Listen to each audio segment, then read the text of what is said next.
ভারতীয় গুরুকুল চ্যানেলে তোমাদেরকে স্বাগত। তোমাদের বলে রাখি যে এই ইংলিশ গ্রামার ক্লাসগুলি তোমরা কিন্তু রেগুলার করতে পারো তোমাদের সুবিধার জন্য। এই ইংলিশ শিখতে গেলে তোমাদের কিন্তু টেন্স অতি আবশ্যক শেখা দরকার। সেখানে তোমাদের কিন্তু পার্ট অফ স্পিচ লাগবে, নাউন প্রোনাউনের ভাগ আছে। তো যাই হোক, আমরা আজকে টেন্স থেকে শুরু করব, একদম জিরো থেকে যাকে বলে। ঠিক আছে, আজকে আমরা শুধু গঠনগুলি শিখে নেব। তো টেন্স সাধারণত আমাদের কয় প্রকার সেটা দেখে নাও। টেন্স মানে মানে কাল আমাদের, ঠিক আছে। টেন্স তিন প্রকার। কি কি? একটা হলো present tense, past tense, future tense. ঠিক আছে, এই প্রেজেন্ট টেন্স মানে আমাদের কি? যেটা আমাদের বর্তমান কাল। আর পাস্ট টেন্স মানে আমাদের অতীতকাল চলে গেল। ফিউচার টেন্স মানে আমাদের ভবিষ্যৎকাল চলে গেল। ঠিক আছে, ভবিষ্যৎকাল। তো দেখো, এই প্রতিটি কালকে আবার কি কয় ভাগে ভাগ করা হয়? এই প্রেজেন্ট টেন্স, পাস্ট টেন্স আর ফিউচার টেন্স কি বর্তমান, অতীত, ভবিষ্যৎকাল। এই কালকে আবার চারটি ভাগে ভাগ করা হয়। সেগুলো হলো তোমার ইনডিফিনিট অর্থাৎ সাধারণ। তারপর দেখো কন্টিনিউয়াস মানে চলতে থাকা। পারফেক্ট মানে শেষ হয়েছে। আবার পারফেক্ট কন্টিনিউয়াস মানে শেষ হয়েছে কিন্তু এখনও আছে, মানে সময় ধরে চলতে থাকা।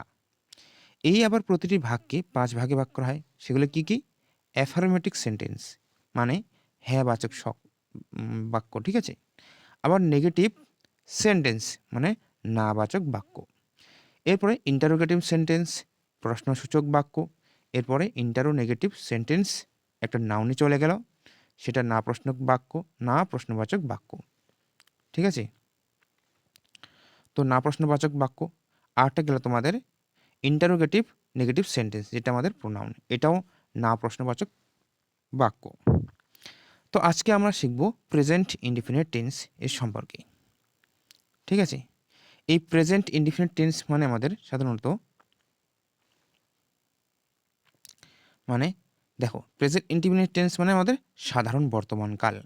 সাধারণ বর্তমানকাল মানে যে ঘটনাগুলি বর্তমানকালে রেগুলারই কন্টিনিউলি মানে চলতে থাকে আর কি। ঠিক আছে, সাধারণভাবে যেমন সূর্য পূর্ব দিকে ওঠে, এটা আমাদের বর্তমানকালের মধ্যে পড়ে আর কি। ঠিক আছে, তো যাই হোক, এই এক বচনে বা আমি পক্ষের মধ্যে কিন্তু এম পড়ে, এম ইসার থাকে সাধারণত। ঠিক আছে, এবং বসবে সে পক্ষ এবং হি, সে পক্ষ মানে হিস, এর পক্ষে কিন্তু আমাদের ইস হবে। ঠিক আছে, এবার বহু বচনের ক্ষেত্রে কিন্তু আমাদের আর বসবে। তো যাই হোক, এটা তোমরা শিখে নিলা। তো এই অ্যাফার্মেটিভ সেন্টেন্স অর্থাৎ যেটা তোমাদের কি ইতিবাচক অর্থাৎ হ্যাঁবাচক। ঠিক আছে, এর গঠন কি কি দেখো। সাবজেক্ট বলে রাখি, ভার্ব, অবজেক্ট। ঠিক আছে, এটা তোমাদের কিন্তু গঠন। আর জাস্ট তোমাদের এটা দিয়ে রাখলাম এই কারণে, কারণ এখান থেকে তোমরা নেগেটিভ করতে হবে।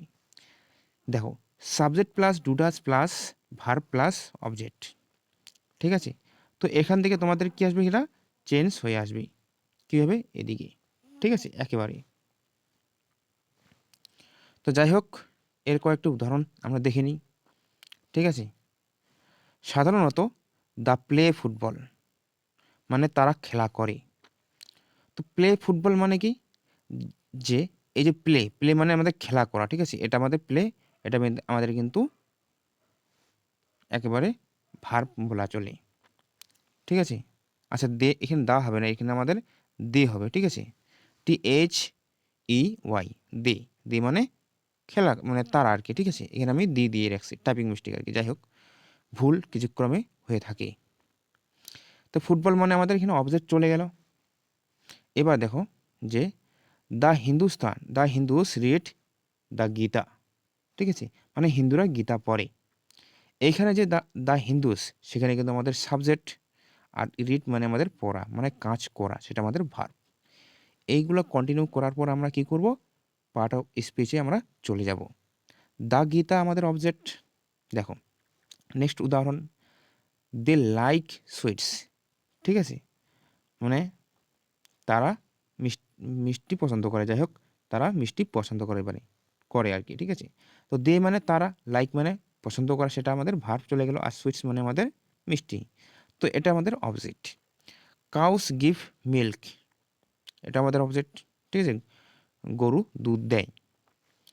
তো এরপরে আমরা যাব সাধারণত নেগেটিভ সেন্টেন্সে, যেটা আমাদের হলো নাবাচক। ঠিক আছে, নাবাচক।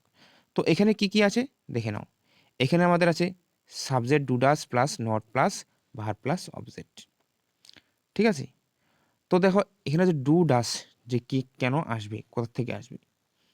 ঠিক আছে, তো আই, ঠিক আছে, দেখো সে পক্ষ বা বহুবচনের ক্ষেত্রে আমাদের কিন্তু মানে বহুবচনের ক্ষেত্রে কিন্তু ডু হয়। ঠিক আছে, তো এবার দেখো, যাই হোক ওটা আমি পরে শিখে তোমাদেরকে বলে দেবো।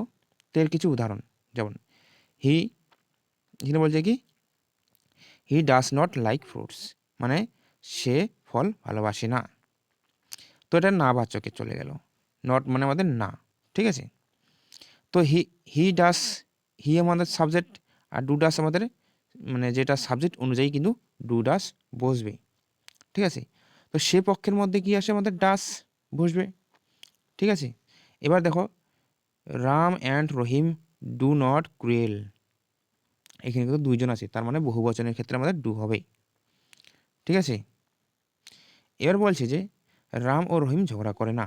নেক্সট উদাহরণ দেখো, I do not work at night, আমি রাতে কাজ করি না।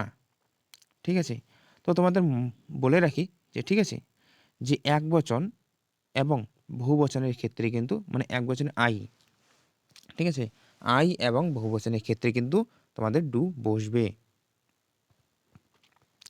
আর ডাস, ডাস তোমাদের হবে সাধারণত সে পক্ষের ক্ষেত্রে। ঠিক আছে, তো যাই হোক এটা গেল। তো এরপরে দেখো ইন্টারোগেটিভ সেন্টেন্স। তো ইন্টারোগেটিভ সেন্টেন্সে আমাদের কি আছে, যে এটা আমাদের নাম হলো প্রশ্নবোধক বাক্য। কি বসবে এখানে, দেখো subject plus do does plus subject plus, আচ্ছা, do does plus subject plus verb plus object. ঠিক আছে, তো ডাস হি লাভ মি, ঠিক আছে, সে কি আমাকে ভালোবাসে। দেখো প্রথমে ডুডাস আসবে। দেখো প্রথমের যে আমাদের রুলস, ঠিক আছে, এই যে রুলসটা যে আছে, ঠিক আছে, সাধারণত তোমাদের বলে রাখি, এই যে রুলসটা আছে, ঠিক আছে, সাবজেক্ট ভার্ব অবজেক্ট, সেটা কিন্তু আমাদের প্রথম রুলসে চলে গেল।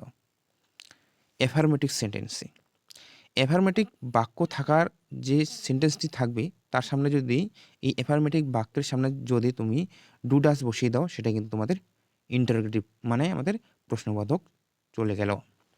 ঠিক আছে, নেক্সট উদাহরণ দেখে নাও, ডু দে সিং সং, ঠিক আছে, মানে তারা কি গান গায়। তারপর দেখো ইন্টারোনেগেটিভ সেন্টেন্স, ঠিক আছে, যাকে বলে ইন্টারোনেগেটিভ সেন্টেন্স। তো এর মধ্যে নাউনের একটা গঠন আছে, আর একটা তোমাদের হলো নাউনের গঠন। তো নাউনের গঠনে কি আছে এখানে দেখো, do does plus not plus subject plus verb plus object, শেষে একটা প্রশ্নবোধক চিহ্ন। প্রশ্নবোধকে ইন্টারোগেটিভ সেন্টেন্স বললে শেষে কিন্তু একটা প্রশ্নবোধক চিহ্ন আসবে। এবার প্রোনাউন্সে যেটা আমাদের গঠন সেটা কি, do does plus subject plus not plus verb plus object.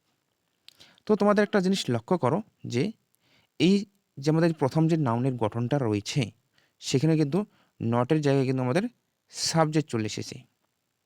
ঠিক আছে, আর নটের জায়গায় আমাদের কিন্তু দেখো নটের জায়গায় কি চলে আসছে আমাদের, এই নটের জায়গায় কিন্তু আমাদের সাবজেক্ট চলে আসছে, আর সাবজেক্টের জায়গায় আমাদের কিন্তু নট চলে আসছে। ঠিক আছে, তো এর কিছু উদাহরণ দেখে নাও। সাধারণত does not Bimal go to Kolkata, Bimal কি কলকাতায় যায় না। ঠিক আছে, do you know not waste time, মানে তোমরা কি সময় নষ্ট করো না, এরকম।